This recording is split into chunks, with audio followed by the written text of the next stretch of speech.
Hello everyone, Tommy Matter here, back with another video. This time it's of the Lamborghini Murcielago MOC that I made. Before I start, I do want to mention several sources of inspiration that I had when making this MOC.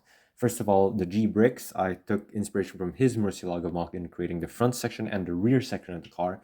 And I also took inspiration from JE Brickworks, who made a Lamborghini Diablo GTR MOC. And I took inspiration from the way he did the doors on his MOC. Now, I didn't actually buy any of the instructions that they sold for their MOCs, but I just looked up the pictures of the MOCs that they posted publicly, and I sort of inferred how they sort of built the exterior of the car by myself.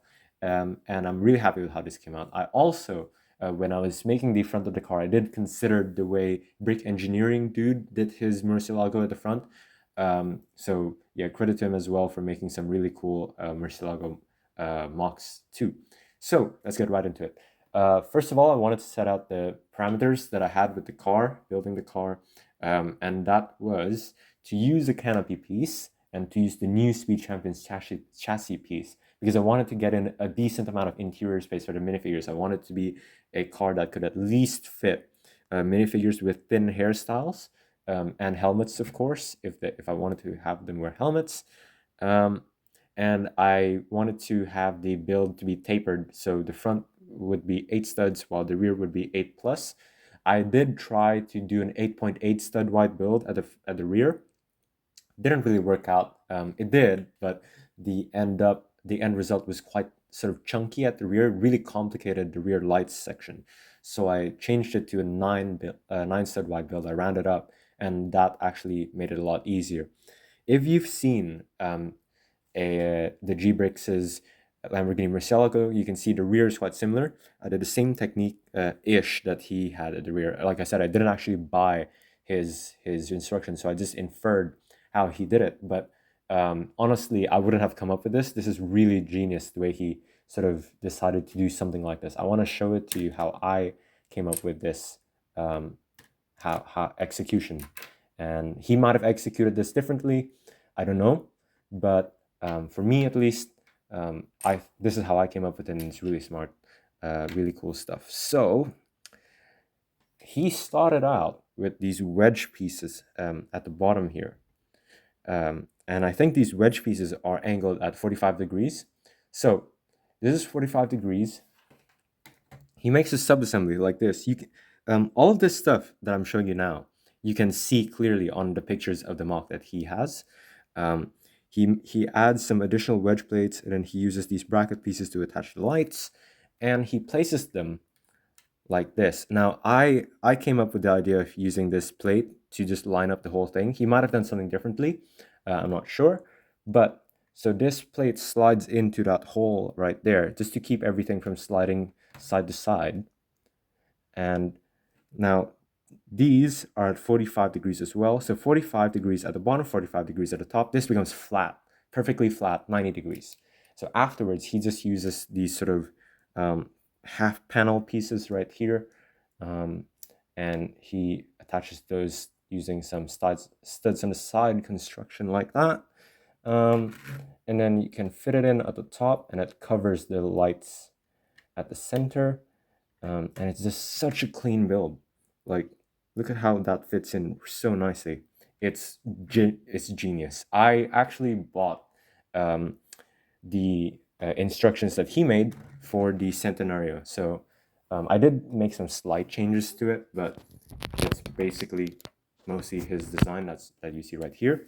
And the way he did the lights at the rear of this car and the diffusers as well, it's really, really smart. So lots of credit to him. He is really good at coming up with these novel, efficient techniques of creating specific details in the cars. And the other aspect of inspiration that I took from him is the way I built the front section of the car. Again, because I didn't buy his instructions, the way I've done it would be slightly different to the way he would have done it. But still, using these wedges to create these sort of inner lines of the lights, and then this specific sub-assembly on the sides to cover it up, I think is perfect. It's as close as you can get. The way Brick Engineering Dude does it is also quite good, I think. I just like the way that this covers the sides as well. But that's just my personal opinion. And because this is a mock of the earlier Murcielago models, it has the really blocky square intakes at the front, which I really like as well. And next up, we go to the door, which is my favorite part of the mock. JE Brickworks made the Diablo GTR mock, and he has this sort of similar technique of using this one big subassembly that's just angled slightly inwards, and it gives a nice shape to the top of the canopy. So the canopy, right, has a bottom line, and in Lamborghinis that normally goes upwards towards the back, and with the angled door, it gives that sort of illusion of, like, not illusion, it's actually the real shape of the canopy just going back like that, right? And it's very Lamborghini-esque, and it also makes a taper on the channel at the bottom of the car on the side skirts that lead up into the intakes. And with the slight gap here, because the whole thing is angled forward, right? That gives me enough clearance to add in a wedge plate right here, fit it in perfectly inside that little gap, and just have a nice angle there as well for the cooling intakes. And all of this is just, again, I did it my own way. I didn't buy his instructions, but I think the idea of just coming up with this concept of a single piece on the side, a single subassembly, is just really smart. So I'm going to take this off and show you how I've done it. And if I just pull this off without ruining everything, it's kind of difficult, but hopefully it works. Yes, it does. Okay, cool. So, show you right here. That's how I've done the door.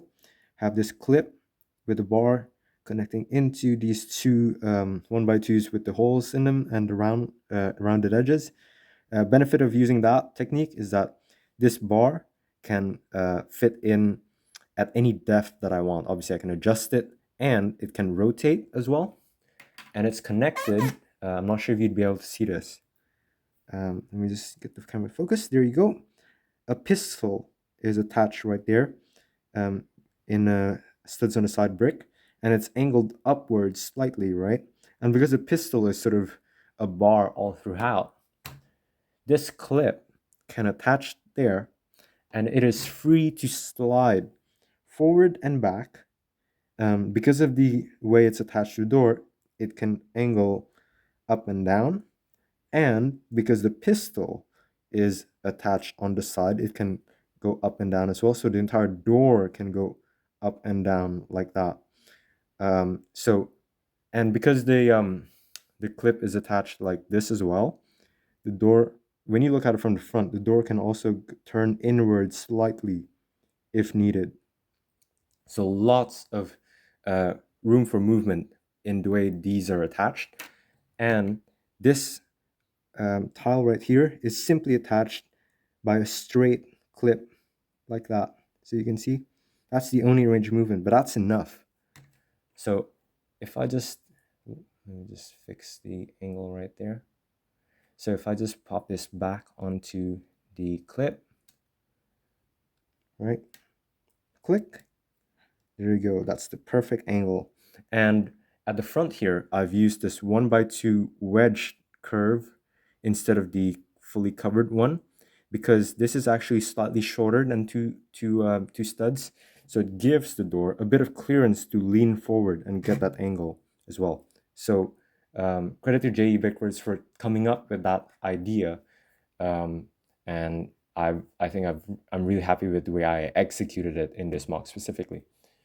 Next, we go into the interior, where I fit in quite a bit of detail because I really like black cars with tan interiors. I think they just look so luxurious, and I like that the fact that tan is such a bright color as well. So you can see the interior even when the car is closed with the canopy. And you can see there are detailed doors there. The front sort of dash is also in a tan color, and it's shaped up nicely. And it's got a little 1x1 round plate as the steering wheel.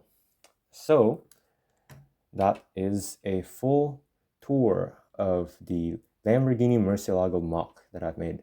Last thing I want to show you real quick is some of the details with the transparent pieces around the back of the car right here. So we got these layered transparent pieces with an ingot piece down in there to symbolize the engine, and also some transparent pieces here which continue from the door and at that angle, which I just really like. And there you go, that is my Lamborghini Murcielago MOC. Some quick comparisons here with the Countach as well on the side. You can see that the Lamborghini Murcielago is lower than the Countach by one stud. Let me just get the camera to focus. Yep, there you go. Lower by one stud. Not the lowest MOC that I have, which is the Ferrari Daytona SP3. And that it's even lower than that by one stud. And I've also updated the rear of this car because a lot of people were unsatisfied with the way I did the rear before. So look forward to an update video on that as well. So that is all. Thank you for watching this video, and please look forward to the next MOC.